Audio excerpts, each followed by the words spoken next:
Hello everyone. In my last video, we discussed about the what is consignment, definition of consignment, what are all the parties involved in the consignment, and few important terms relating to consignment we studied in our last video. Today we are going to discuss some more theory part which are very important to solve the problems under consignment. So we are going to study few more theory concepts in today's video. Okay, so in today's video we are going to learn what is commission and kinds of commission we are going to learn. Before going to learn kinds of commission or types of commission, what is commission regarding consignment account? Here before that I have to say consignment means it's nothing but selling of goods by the consignee which relates to consigner. Consigner is a owner. Consigner, he is a owner. Consignee is the agent who is going to sell the goods of consigner. Clear? He is a agent. Consignee is a agent who is going to sell the goods of consigner, because consigner stayed in different place, consignee is stayed in different place, right? So consigner is decided to expand his market. ಇವನು ಒಂದು market ಅನ್ನು expand ಮಾಡಲಿಕ್ಕೋಸ್ಕರ he decided to appoint an agent in some other cities. Clear? So consignee is a agent who sell the goods on behalf of consigner. Clear? On behalf of consigner. What is the benefit to the consignee? The benefit is enjoyed by the consignee is commission. Clear? Commission. What is commission? Commission is nothing but commission is the remuneration paid to the consignee by the consigner for the service rendered by the consignee in selling of the goods. What kind of service? Consignee is going to sell the goods, right? Sell the goods. For that he is going to get the commission. The commission is a remuneration paid to the consignee by the consigner for the service rendered by the whom? Consignee regarding selling of the goods. So now you ask, on what basis they are paid the commission? Commission is generally calculated on the basis of sales. How much sales done by the consignee, on the basis of that commission will be calculated. For example, consignee sold goods of rupees 1,90,000, and in the problem they given commission is about, they given as 10%. So now we are going to calculate commission is just 1,90,000 into 10%. It is about 19,000 is the commission. It is calculated on the sales. This is the concept of commission. So once again I am repeating, commission is the remuneration paid to the consignee by the consigner for the services rendered by the consignee in selling of goods. So usually it is calculated on the sales made by the consignee. So here and when we heard the word of sales ಎಂಬ ವಿಚಾರ ಕೇಳಿದ ತಕ್ಷಣ ನಿಮಗೆ ಎರಡು concept ನೆನಪಿಗೆ ಬರಲೇಬೇಕು. One is cash sales, ಅಂದರ್ one is credit sale. ಯಾಕಪ್ಪ ಇದನ್ನು ಕ್ಯಾಶ್ ಸೇಲ್ಸ್ ಕ್ರೆಡಿಟ್ ಸೇಲ್ಸ್ನ ಎಕ್ಸ್ಪ್ಲೇನ್ ಮಾಡ್ತೀರ ಅಂದರೆ, so when you are going to learn the types of commission, it is very important to know. Cash sales means ದುಡ್ಡು ಕೊಡ್ತೀವಿ, goods ತಗೊಂತೀವಿ. For example consignee, take the example, B is the consignee, he is going to sell the bicycles, right? Cycle ಮಾರ್ತಾ ಇದ್ದಾನೆ. So ಒಂದು ಸೈಕಲಿಗೆ 2,000 ರೂಪಾಯಿ ಅಂತಾನೆ, ನಾನು 2,000 ರೂಪಾಯಿ ದುಡ್ಡು ಕೊಡ್ತೀನಿ, ತಗೊಂತೀನಿ. So cash sale, no problem. Credit sale means, so ನಾವು ಸೈಕಲ್ ತಗೊಂಡು ಹೋಗ್ತೀನಿ, ದುಡ್ಡನ್ನು ನಾಳೆ ಕೊಡ್ತೀನಿ, ನಾಡಿದ್ದು ಕೊಡ್ತೀನಿ, ನಾಡಿದ್ದು ಕೊಡ್ತೀನಿ. So the postponement of payment of money by the customer to the consignee. ಕನ್ಸೈನಿಗೆ ನಾನು ಕೊಡುವಂಥ ದುಡ್ಡು ಪೋಸ್ಟ್ಪೋನ್ ಆಗ್ತಾ ಹೋಗೋದು ಕ್ರೆಡಿಟ್ ಸೇಲ್ ಅಂತ ಕರಿತೀವಿ. Clear? That is credit sale. When the concept of credit sale, there may be a chance of concept of credit sales is nothing but it's called as debtors. The person who comes under the credit sales, they are called as debtors. When debtors ಅನ್ನೋ concept ಬಂದಾಗ ಒಂದು ನಾಳೆ ಕೊಡ್ತೀನಿ ನಾಡಿದ್ದು ಕೊಡ್ತೀನಿ ಅನ್ನೋವಾಗ ಕೆಲವೊಮ್ಮೆ ಕೊಡದೇ ಇರೋ ಚಾನ್ಸಸ್ಸು ಇರ್ಬೋದಲ್ವಾ. ಸೊ ಆ ಕೊಡದೇ ಇರುವ ಚಾನ್ಸಸ್ ಅಮೌಂಟ್ಗಳನ್ನು ಏನಂತ ಕರಿತೀವಿ, that is called as bad debt. It is a risk. Bad debt is a risk because consignee is just a agent. He is just selling the goods. Consigner is the owner. Owner can say ಇವತ್ತು ಕೊಡಬೇಡ, ನಾಳೆ ಕೊಡು ದುಡ್ಡು, ನಾಡಿದ್ದು ಕೊಡು. He can say. But in case of consignee, it's a risk for the consignee. ನಾನು ಒಂದು ಕಂಪನಿಯಲ್ಲಿ ಒಬ್ಬ ಎಂಪ್ಲಾಯಿ ಆಗಿ ವರ್ಕ್ ಮಾಡ್ತಿರುವಾಗ ನನ್ನ ಡಿಸಿಷನ್ ತುಂಬ ರಿಸ್ಕ್ ಆಗಿರುತ್ತೆ. ನಾನೇ ಓನರು, ನಾನೇ ಎಂಪ್ಲಾಯಿ ಆದಾಗ ಐ ಕ್ಯಾನ್ ಸೇ ನೀನು ನಾಳೆ ಕೊಡು, ನಾಡಿದ್ದು ಕೊಡು. So on such a situation the concept of bad debt is going to arise. So based on the risk bearing by the consignee, the commission is made differ. So now you should keep in your mind consignee, consigner and commission. In case of commission, it is calculated on the sales. In sales, two types of sales, cash sales and credit sale. Credit sale ಮಾಡಿದಾಗ concept of debtors will be arise. Sometimes if debtors fail to pay their amount, full or partial, the remaining amount is called as bad debt. Bad debt is a risk. Bad debt is a risk. This much you have to remember while I am explaining the commission types. Now we will go through the types of commission. So now we will go through the types of commission. First one, ordinary commission. Ordinary commission is a commission which is paid to the consignee when consignee is not responsible for bad debt. Clear? So consigner ಹೇಳಿರ್ತಾನೆ ನೀನು sales ಮಾಡಪ್ಪ, ಒಟ್ನಲ್ಲಿ sales ಆಗಬೇಕು. Either it is credit or cash, that is secondary.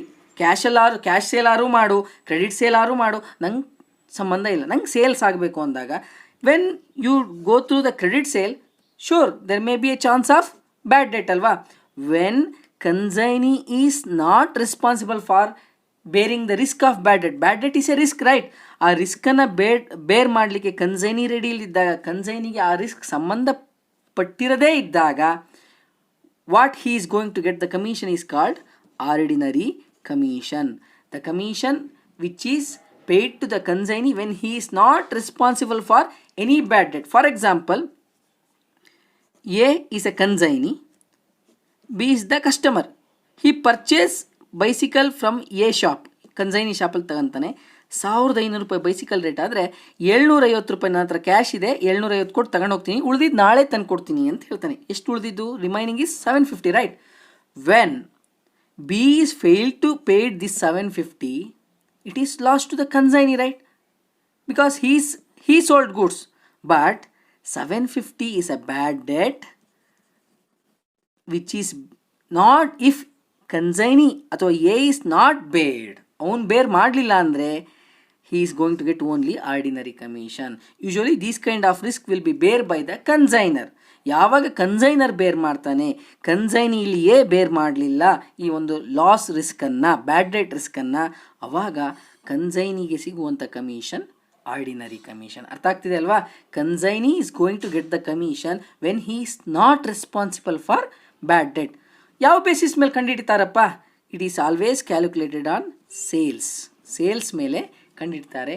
Percentage is given in the ಪ್ರಾಬ್ಲಮಲ್ಲಿ ಕೇಳಿರ್ತಾರೆ. Either it is 10% or 5%, 6%, 2% ಅಂತ ಕೊಟ್ಟಿರ್ತಾರೆ. It is surely it is calculated on sales. That is about the ordinary commission. Once again I am repeating, ordinary commission is a commission paid to the consignee when he is not responsible for any bad debt. Is called ordinary commission. It is calculated on a fixed percentage of total sales. Clear? It's a calculation on the basis of sales. Percentage is given in the problem. So next we will go to the del credor commission. Del credor commission is a commission. It is also paid to the consignee when consignee is responsible for risk of bad debt. Risk of bad debt. Any credit sales done by the consignee, any bad debt, each and every risk, whole risk will be if bear by the consignee itself. ಅಂದರೆ ಓನರಿಗೂ ಈ credit ಸೇಲಿಗೂ ಸಂಬಂಧನೇ ಇಲ್ಲ. ಎಲ್ಲ ರಿಸ್ಕನ್ನು, ಎಲ್ಲ ಬ್ಯಾಡ್ debt ರಿಸ್ಕನ್ನು ಏನಾದ್ರು ಕನ್ಸೈನಿನೇ, for example A is the consignee, B is the owner, here owner and C is the customer. Customer ಏನಾದ್ರು ಕ್ರೆಡಿಟ್ ಸೇಲ್ ಮಾಡಿದಾಗ, ಕಸ್ಟಮರ್ಗೆ ಕ್ರೆಡಿಟ್ ಸೇಲ್ ಮಾಡಿದಾಗ ಇಲ್ಲೊಂದು ಬ್ಯಾಡ್ ಡೆಟ್ ಅಂತ ಹುಟ್ಕೊಳತ್ತಲ್ವಾ, ಈ ರಿಸ್ಕನ್ನು ಏನೇ ಬೇರ್ ಮಾಡಿದ್ರೆ ಅವನಿಗೆ ಎಕ್ಸ್ಟ್ರಾ ಕಮಿಷನ್ ಕೊಡ್ತಾರೆ. Some more commission, that means it is over and above the ordinary commission. For example ordinary commission 10% ಅಂತ ಫಿಕ್ಸ್ ಮಾಡಿದರೆ ಇಲ್ಲೊಂದು ಎಕ್ಸ್ಟ್ರಾ ಒಂದು 2% ಕೊಡ್ತಾರೆ. ಆ 2% ಎಕ್ಸ್ಟ್ರಾ ಕಮಿಷನ್ ಯಾಕೆ ಅಂದರೆ ಈ ಬ್ಯಾಡ್ ಡೆಟ್ ರೆಸ್ಪಾನ್ಸಿಬಲ್ ಅನ್ನು ಕನ್ಸೈನಿನೇ ಬೇರ್ ಮಾಡ್ತಾನಲ್ಲ, ಅದಕ್ಕೆ ಒಂದು 2% ಎಕ್ಸ್ಟ್ರಾ ಕಮಿಷನ್ ಕೊಡ್ತಾರಲ್ಲ, that commission is called as del creditor commission.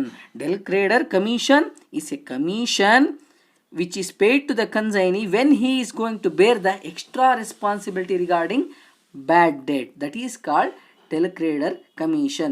Usually it is also calculated on the what basis? Sales only. So totally in a problem, if he is going to bear the risk, he is going to the extra commission like 2%, total he is going to get 10 plus 2, 12% commission. So del creditor commission is a commission which is over and above the ordinary commission, which is paid when consignee is going to bear the extra risk or bad debt risk. Clear? That is about the del creditor commission. ಇದೊಂದು ಹೆಚ್ಚಿನ commission ಕೊಡುವಂಥದ್ದು ಯಾವಾಗ owner ಬೇರ್ ಮಾಡುವಂಥ ರಿಸ್ಕನ್ನು ಕನ್ಸೈನಿನೇ ಅಥವಾ ಏಜೆಂಟೇ ಬೇರ್ ಮಾಡಿದಾಗ ಆ ಎಕ್ಸ್ಟ್ರಾ ರಿಸ್ಕನ್ನು ಬೇರ್ ಮಾಡಿದ್ದಕ್ಕೆ ಕೊಡುವಂಥದ್ದೇ ಡೆಲ್ ಕ್ರೆಡಿಟರ್ ಕಮಿಷನ್. ಇದನ್ನು ಕ್ಯಾಲ್ಕುಲೇಟ್ ಮಾಡುವಂಥದ್ದು ಯಾವ ಬೇಸ್ ಮೇಲೆ? It is based on sales it self. Clear? Next, over riding commission. Over riding commission is nothing but it is an extra commission. It is an extra commission allowed by the consignor. ಯಾರು ಕೊಡುವಂಥದ್ದು? consignor. Extra commission allowed by the consignor to consignee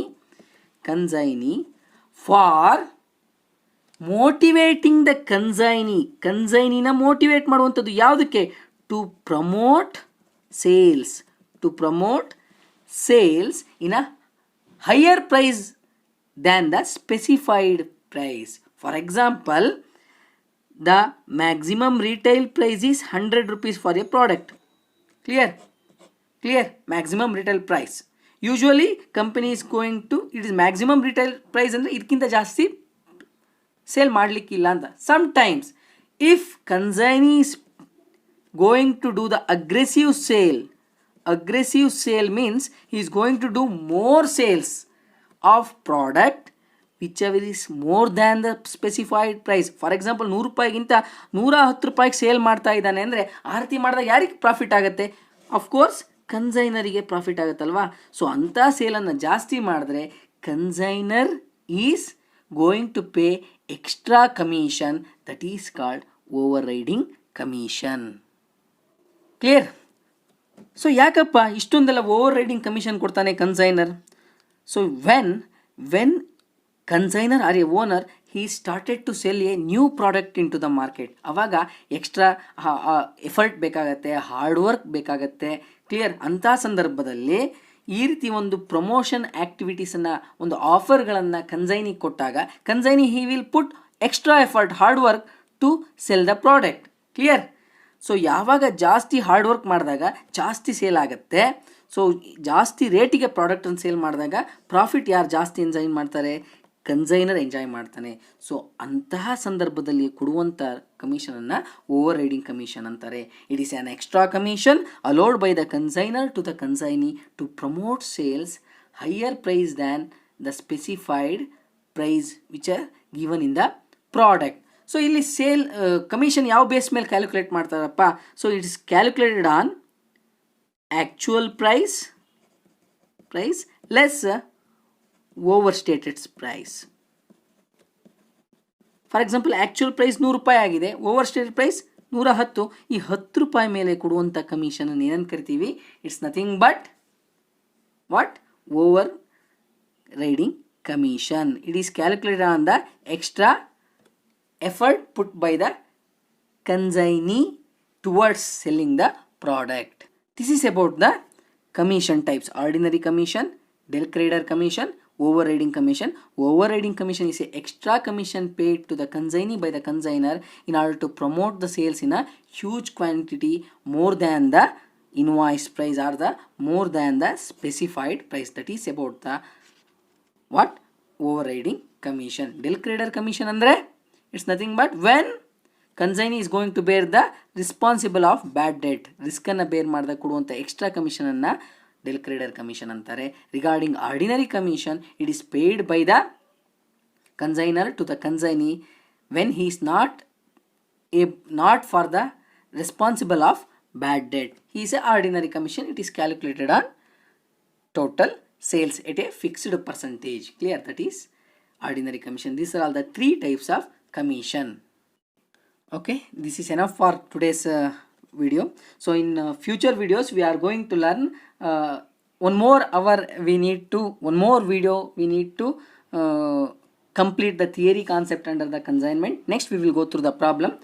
So in next video we are going to learn what is recurring expenses and non-recurring expenses, and how it works, and what are all the calculation relating loss, abnormal loss and consignment stock, and format of accounts will be learned in the next video. Thank you.